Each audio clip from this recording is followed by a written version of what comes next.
York.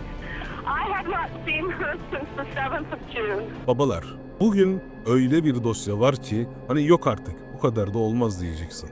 Bir yanda 3 yaşında bir çocuk kayboluyor. Diğer yanda annesi bar üstünde dans ediyor, dövme yapıyor. Partilerden partiye akıyor. İşin en çıldırtıcı kısmı herkesin gözünün önünde olan şey mahkemede bir şekilde dağılıyor. Evet, bugün Perşembe ve bizim dosyamızın adı Casey Anthony.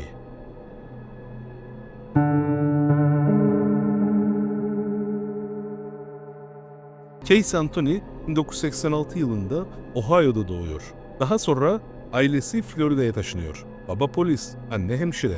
Dışarıdan baktığımızda sıradan düzenli bir aile gibi görünüyorlar. Ama Casey büyüdükçe bir şey fark ediliyor. Bu kızın yalanla özel bir ilişkisi var. Öyle büyük hayat kurtaran yalanlar da değil yani. En ufak, en anlamsız konularda bile yalan söylüyor. Kızım yedim mi? Yok. Ağzında kırıntı var? Bilmiyorum anne. Yani gerçek onun için net bir çizgi değil.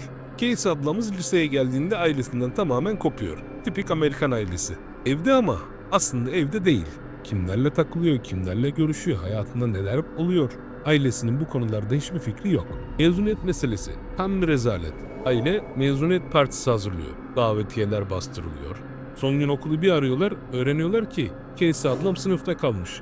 Mezun olamıyor. Aile şokta. Casey ise sanki hiçbir şey olmamış gibi rahat davranıyor. Bir süre sonra Universal tarafında bir restoranda çalıştığını söylüyor.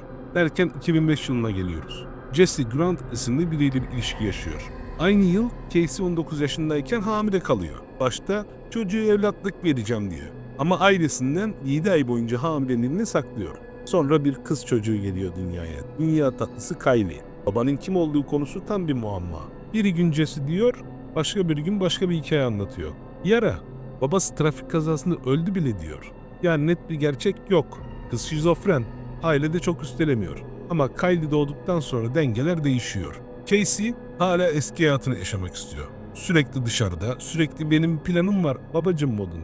Ve işte burada devreye giren o meşhur isim Zeni. Casey diyor ki Kylie bir bakıcı da. Aile soruyor kim bu kadın? Nereden buldun kızım?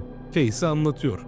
Universal'da çalışan bir arkadaş tanıştırdı ama kimse bu kadını hiç görmemiş. Aile bireyleri tanımamış. Yüzünü bilen yok. Garıt Casey ablamın anlattıkları.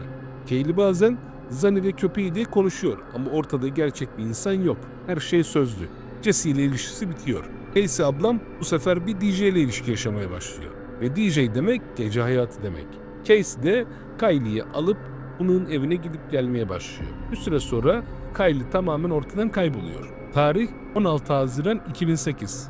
Kylie'nin son görüldüğü gün. Casey ailesine iş için Tampa'ya gidiyorum diyor. Eşyalarını topluyor ama gerçekte sevgilisinin evine gidiyor. Ve dikkat, Kylie onunla değil. Sonradan hep aynı cevaplar. Kylie bakıcıda, Kylie uyuyor, sonra getiririm. Kylie hep başka bir yerde. Tam bir ay geçiyor. Bir ay boyunca kimse Kylie'yi görmüyor. Bu sırada Casey'nin yaptığı şeyler ortada. Gece kulüpleri, alkol, partiler, eğlenceler, sosyal medyada paylaşılan fotoğraflar, bir de dövme yaptırıyor. Bella Vita, güzel hayat. 3 yaşındaki çocuğun ortada yokken.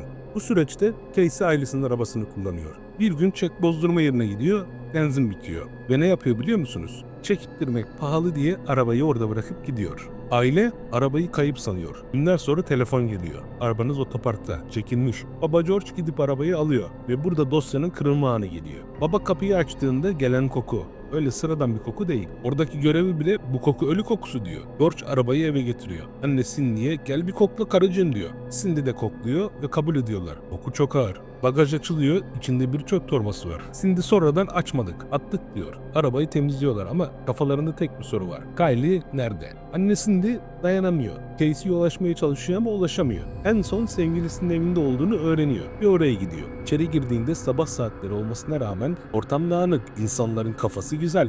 Cindy'nin ilk sorusu net. Casey, Kylie nerede? Casey sakin ve rahat. Bakıcıda, Zani'de. Cindy artık patlıyor. Casey'i de alıp eve götürüyor. Polisi arıyor. İlk aramada kızım arabamı çaldı diyor. Sonra Casey'nin kardeşiyle olan konuşmasını duyuyor. Bakıcı Kaylee'yi aldı. Geri vermeyecek. Bunu kaçırılma gibi algılıyor ve tekrar polisi arıyor. Ve o meşhur cümle ağzından çıkıyor. Arabada ölü kokusu var. Tell me where the closest one I can come into.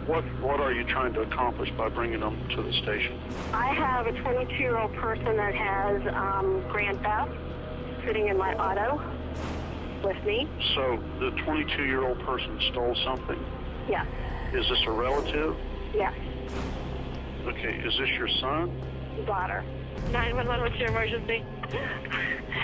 I called a little bit ago, the deputy sheriff's son. I found out my granddaughter has been taken. She has been missing for a month. Her mother finally admitted that she's been missing. So she just admitted to me that she's been trying to find her herself. Okay, what is someone here now? We're talking about a 3-year-old little girl. I need to find her. There's something wrong. I found my daughter's car today, and it smells like there's been a dead body in the damn car.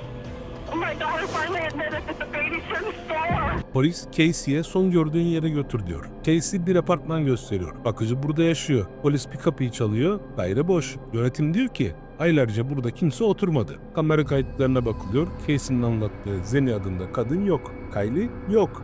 Sonra yalanlar bir ortaya çıkmaya başlıyor. Polis soruyor, Universal'da çalışıyorsun değil mi? Casey ablam evet diyor. Onu alıp Universal'a götürüyorlar. Patronunu göster diyorlar. Casey ablam güvenlikten geçiyor, koridorlarda dolaşmaya başlıyor. Sonunda durup itiraf ediyor. Ben burada çalışmıyorum. İşte babalar, bu sahne var ya tam olarak insanların söylediği yalanın bir noktasında yorulduğunu gösteriyor. Yalan beyan, adaleti engelleme, çocuk ihmali. Casey ablam tutuklanıyor. Polis arabayı incelemeye alıyor, kadavra köpeği getiriliyor, köpek bagaja tepki veriyor. Bagajda küçük bir alar tespit ediliyor. Halısı sökülüyor, testler yapılıyor. Çürüme izleri ve bayıltıcı maddelerle ilgili bulgular konuşuluyor. Bagajda bir saç teli. Yapılan incelemelerde bu saçın Kylie'ye ait olabileceğini gösteriyor. Polis araştırmayı derinlemesine sürdürüyor. Ailenin bilgisayarları inceleniyor. Bir arama motorunda aramalar bulunuyor. Boğma yöntemi ve nasıl yapılır tarzı aramalar. Annesinde ben bitkilerle ilgili bir şey arıyordum diyor. Ama kayıtlar gösteriyor ki Cindy o yine evde değil. Casey evde. Cindy yine de kızını korumaya çalışıyor.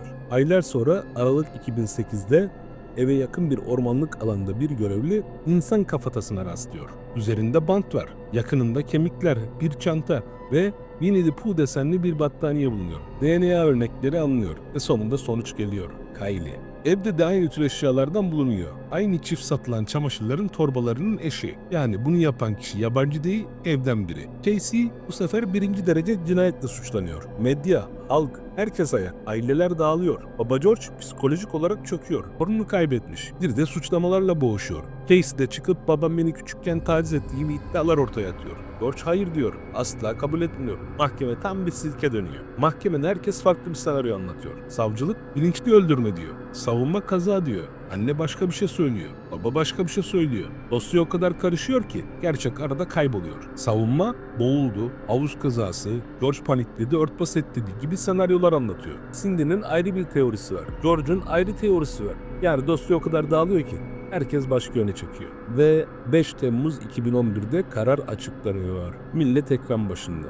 Kylie'nin adı o küçücük çocuk. Herkes adalet gelecek diye bekliyor. Jüri karar veriyor. Casey suçsuz. Herkes şokta. Çünkü ortada bir kayıp çocuk. Yalanlar, kanıtlar var. Ama hukukta kesin denemiyor. Casey sadece polise yalan söylemekten ceza alıyor. Zaten içeride kaldığı süreyle tamam sayılıyor ve 17 Temmuz 2011'de serbest bırakılıyor. Yıllar geçiyor ve işin en sinir bozucu kısmı şu babalar. Yıllar sonra bile hikaye değişiyor. Bir ara uyandım, Kaylee yoktu diyor. Bir ara babamdaydı diyor. Yani hep bir benim dışında bir şey oldu hikayesi. Üstüne bir de rahat uyuyorum minimalinde konuşmalar. İnsan burada deliriyor. Çünkü Kylie geri gelmiyor. Casey şu anda TikToker olma yolunda. Adalet savunuculuğu yaptığını söylüyor. Hala kızıyla ilgili yalanlar söylemeye devam ediyor.